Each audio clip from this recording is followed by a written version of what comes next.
What do Travis Scott, Beyoncé, Bad Bunny, BTS, Rihanna, and Taylor Swift all have in common? Ha ha ha ha! You are so funny. They're not just chart-topping artists, they're also running branding masterclasses. In today's music industry, artists operate like full-scale marketing agencies, turning albums into multimedia brand campaigns and fan bases into loyal customer bases. Great song. My eyes. Music icons are crafting deals with mega corporations, launching products, and shaping culture at a pace that would make traditional ad agencies clinch. Streaming changed everything. Selling music alone no longer pays the bills, let alone albums. At least not like they used to. Top artists earn mere pennies from Spotify streams, so they've set their sights on bigger prizes. As a typical business tycoon once said, racking up pennies from streams on Spotify is a slow way to earn millions, so superstars are cashing in everywhere, whether it's Jay-Z hawking luxury champagne or Ed Sheeran teaming up with Heinz Ketchup. The big bucks now come from ventures beyond music, and today's musicians know it. Another huge factor is the rise of social media and fandom culture. Artists can speak directly to millions of fans on Instagram, TikTok, X, you name it. No middleman agency intermediary needed. These fans are deeply invested in everything their favorite artist does, from music videos to merch drops. Brands have realized that partnering with an artist isn't just a sponsorship, it's a cultural event. A well-timed collab with a beloved musician can send fans stampeding to stores in minutes. Music artists, in turn, have embraced this power. They're leveraging their aesthetic vision and personality as a brand, extending into fashion, food, tech, and more. They've essentially built in-house agencies, creative teams that manage their image, content, and corporate tie-ins, all while maintaining the authenticity that makes fans trust them.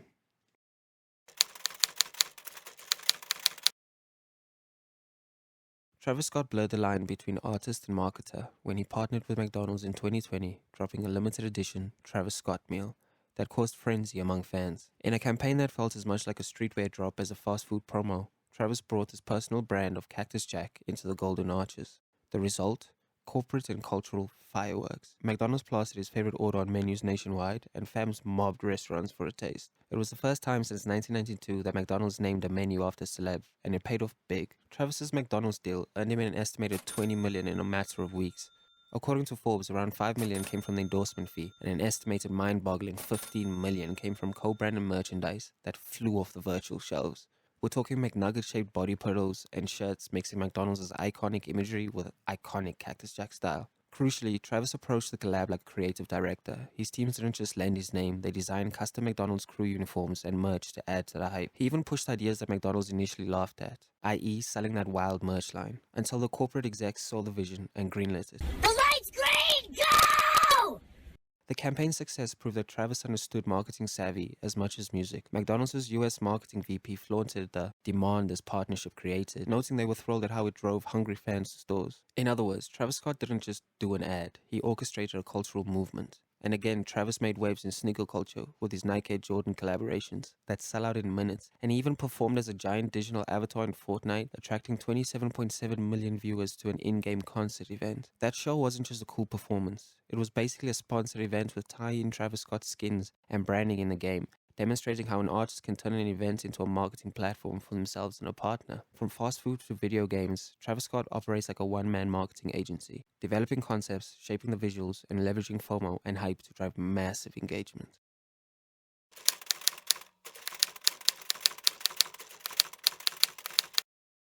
If Travis is about hype and merch, Beyoncé is about carefully curated artistry turned brand power. Beyoncé has built a career on controlling every aspect of her image, and that extends to her business ventures. Operating through her own company, Parkwood Entertainment, essentially an in-house agency that manages her projects from music production to film and fashion. One of her flagship endeavors has been Ivy Park, her athletic fashion line. Rather than just slapping her name on someone else's designs, Beyoncé co-founded Ivy Park and later partnered with Adidas to distribute it globally, blending her personal style into a full clothing brand. Campaigns for Ivy Park felt like extensions of her music persona, vibrant, empowering, and visually cutting edge. In fact, Ivy Park drops would routinely sell out as the Beehive scrambled to dress like their idol. Beyoncé's control over aesthetics is legendary. She famously turned a Pepsi endorsement into a $50 million creative fund to produce her own content, basically making the sponsors support her music projects in exchange for promotional work. And when it comes to album releases, she treats them like full campaigns. For example, with her 2020 album Renaissance, Beyoncé created an entire visual universe, from the iconic horse motif on the album cover to a disco-futuristic wardrobe on tour that fans and brands alike wanted to be a part of.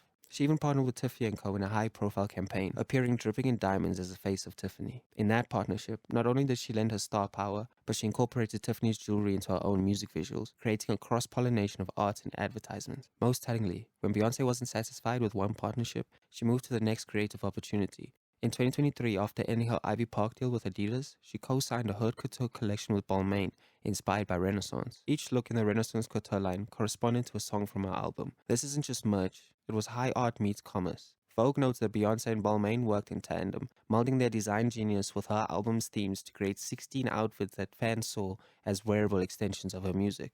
By dipping into couture, Beyoncé essentially turned an album into a luxury fashion marketing opportunity, all while celebrating the album's cultural themes. Beyoncé the businesswoman is very much a creative director. Whether it's negotiating a Netflix film deal for a Coachella performance or launching a fragrance line, she ensures the product is on brand for her. The result? Fans feel every Beyoncé-backed venture is part of a cohesive story, not a cash grab. She built such brand equity that names like Pepsi, L'Oreal, American Express, and Samsung have all lined up to work with her on her terms. In essence, Beyoncé has mastered the art of monetizing her creative vision. She'll partner with corporations, but only in ways that amplify her aesthetic and message. It's a kind of image control and strategic branding you'd expect from a top agency. And Beyoncé? She does it herself.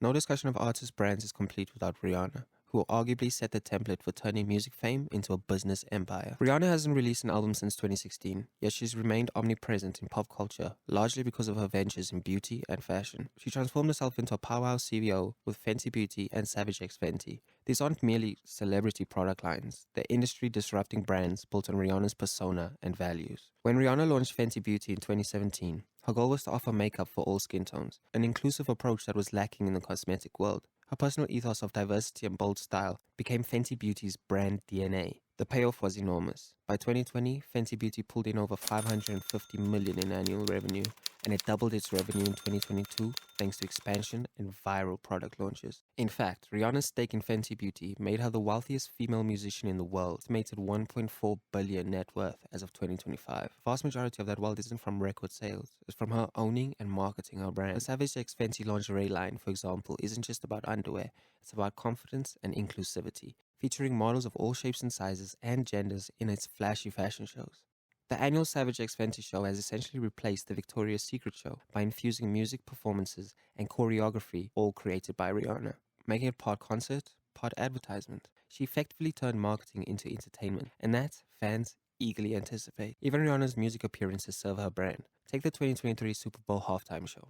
She hadn't performed live in years, but she used that platform not only to sing her hits, but to subtly plug Fenty Beauty. At one point mid-performance, when she famously paused to powder her face with Fenty compact makeup, that singular moment spawned millions of searches and was deemed the cheapest Super Bowl ad ever.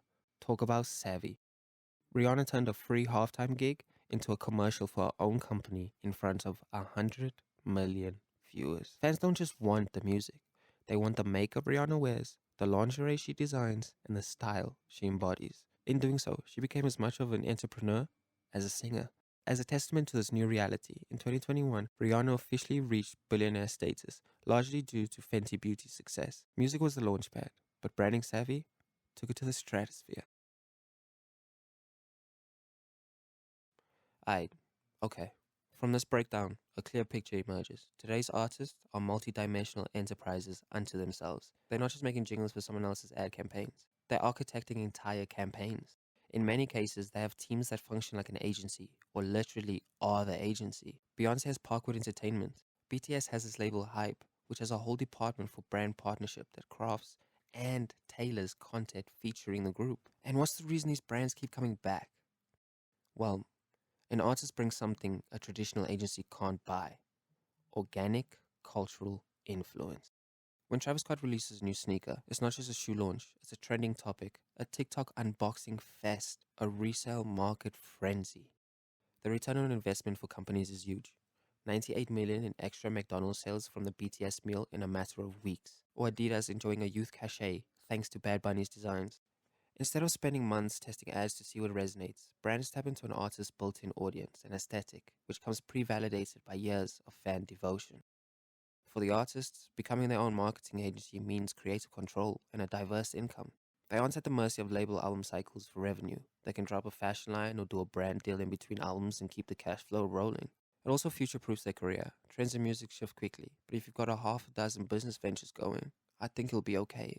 So what's next? We're likely headed for a future where the default for a successful artist is to be a brand magnet. Artists have already become creative directors at major brands. Pharrell Williams is now the men's creative director at Louis Vuitton, essentially blending the roles of musician and high fashion designer. We may see more artists following that path, not just endorsing products, but actually shaping the creative direction of fashion houses, tech companies, and even social campaigns. On the flip side, as artists wield more marketing power, they also carry more responsibility. If something goes wrong, say a Astroworld festival faced a disaster, it can impact not just their music sales, but all the brands attached to them. Companies will have to vet artist partners like they do ad agencies. It's a risk-reward equation. We might see contracts that give brands some protections or outs if an artist's image suddenly becomes sour. In essence, the artist's personal brand reputation is as crucial as the company's corporate reputation in these deals. For fans and customers, this trend means we'll continue to see really creative marketing campaigns that feel like entertainment and products that feel intimately like pop culture events. When it's done right, it's a win-win. Fans get more content and experiences, artists and brands get paid, and we get cultural phenomena that break the internet every so often. Music will always be at the heart of what these artists do, but their ancillary experiences, buying the jacket they wore, ordering the meal they like, spraying the perfume they created, allow fans to engage on a deeper level.